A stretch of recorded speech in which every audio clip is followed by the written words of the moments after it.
নমস্কার বন্ধুরা, আমি আদ্রিতা।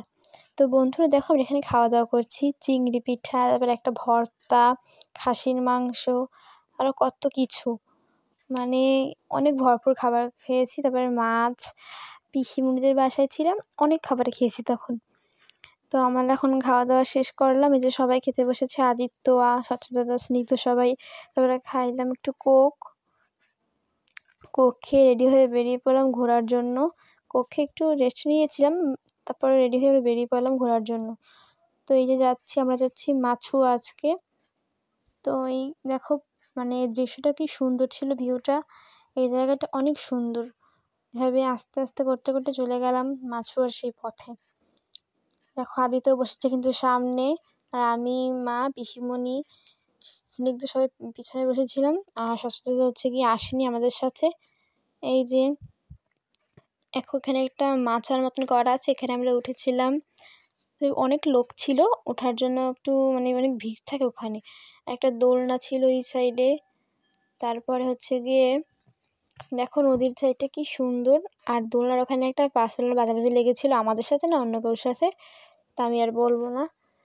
এই দেখো সূর্যটা কি সুন্দর আলো দিচ্ছে, ভিউটা দেখো, জাস্ট শুধু মনে হচ্ছে কুয়াকাটা চলে এসেছি। এই দেখো এখানে কিন্তু সুন্দর রেস্টুরেন্ট আছে, কত গাছ, জায়গাটা অনেক সুন্দর। তারপরে আমরা বেশ কিছুক্ষণ এখানে থেকে উঠে যাব এবার মাচায়। মাচাটা অনেকক্ষণ পর ফাঁক পেয়েছে, স্নিগ্ধ দাঁড়িয়ে এবার মাছার জন্য জায়গা দেখছি কখন ফাঁকা হবে। তো সবাই লাস্ট শেষমেশ উঠে গেলাম। আদিত্য কি খুশি দেখো।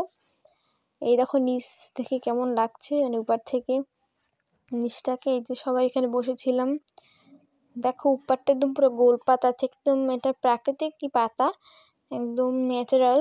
তারপরে নিচে নেমে এখানে একটু গেলাম নদীর পাড়ে। এখানে অনেক আমরা ছবি তুলেছি, সেগুলোকে ফেসবুকে ছাড়বো, ছাড়া হয়নি এখন পর্যন্ত। ওই দেখো দূরের গুলা, মনে হচ্ছে পুরো একদম চলে এসেছে কুয়াকাটা। তো সেখান থেকে বাসায় ফিরে 9টার দিকে বাহিরে যাই। তখন আবার স্বচ্ছতাকে নিই, স্বচ্ছতা তো যায়নি, এর জন্য ওকে নিয়ে আমরা যাচ্ছিলাম রেস্টুরেন্টে। তো এই যে আমরা এখন উঠছি, আমরা গিয়েছিলাম হচ্ছে ক্যাফে আড্ডাতে। তার আগেও একটা গিয়েছিলাম, ওটা ভিড় ছিল, এবার এটাই ঢুকেছি। দেখো আস্তে আস্তে যাচ্ছি। এখানে সবার লাস্টে আমরাই খেয়েছিলাম, তখন কোনো লোক ছিল না, অনেক রাত হয়ে গিয়েছিল আমাদের আস্তে আস্তে ওখান থেকে। এই যে যাচ্ছি, দেখো গাইস, এখানে আবার একটা লেখাও আছে, এই দেখো লেখা ক্যাফে আড্ডা। অনেক সুন্দর করে লাইটিং দিয়ে এখানে কাঠগোলাপ ফুলের একটা ডিজাইন আছে।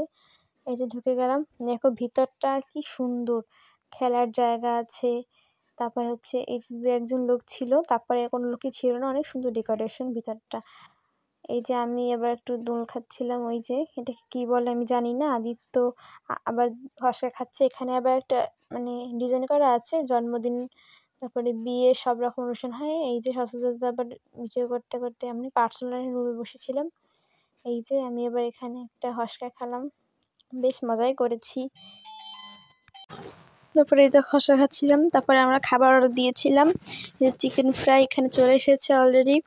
এটা খাবে হচ্ছে আদিত্য। আমরা প্রথমে ডিসাইড করেছিলাম চিকেন ফ্রাই খাবো, পরে ভাবি রাত হয়ে গেছে, তার জন্য আমরা একটা ভরপুর খাবার খাই। তো এখানে আমরা নিয়েছিলাম ফ্রায়েড রাইস আর চিলি চিকেন, এটা কি চিলি চিকেনই বলে, চিকেন কারি হয়তো বা।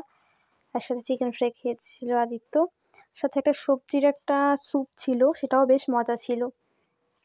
তারপর এই যে আমরা সবাই এখানে খেতে বসেছি, এইখানে অর্ধেক। তারপরে এই খাবার শেষ পর্যায়ে চলে এসেছে। আদিত্য একটু দেখো গাইস, আর সাথে দুটো লাচ্ছি অর্ডার করেছিলাম আমরা। তারপরে যখন যাচ্ছি দেখো রাস্তাটা কি ভরপুর সুন্দর লাগছে, ফলের দোকান দিয়ে পুরো সাজানো, মাছ এই সাইডে। এই শহরটায় অনেক রাত পর্যন্ত অনেক কিছু থাকে। এই যে দেখো পুরো রাত হয়ে গেছে, তখন প্রায় 10টা, 10:30, 11টা মতন বেজে গেছে। যাচ্ছি আমরা, পুরো ফাঁকা রাস্তা, পিছনে কোনো লোক নেই, সামনে কোনো লোক নেই। দেখো সামনেটা পুরো ফাঁকা, পিছনেটাও পুরো ফাঁকা। আর পিছনে আবার মা গিয়েছিল পান কিনতে, আর স্নিগ্ধ এখানে যে ঝগড়া দেখাচ্ছে, সকালবেলা ঝগড়াটা হয়েছিল সেটা আবার ওখানে একটু দেখাচ্ছে। স্বচ্ছতা আমরা সবাই হাসতে হাসতে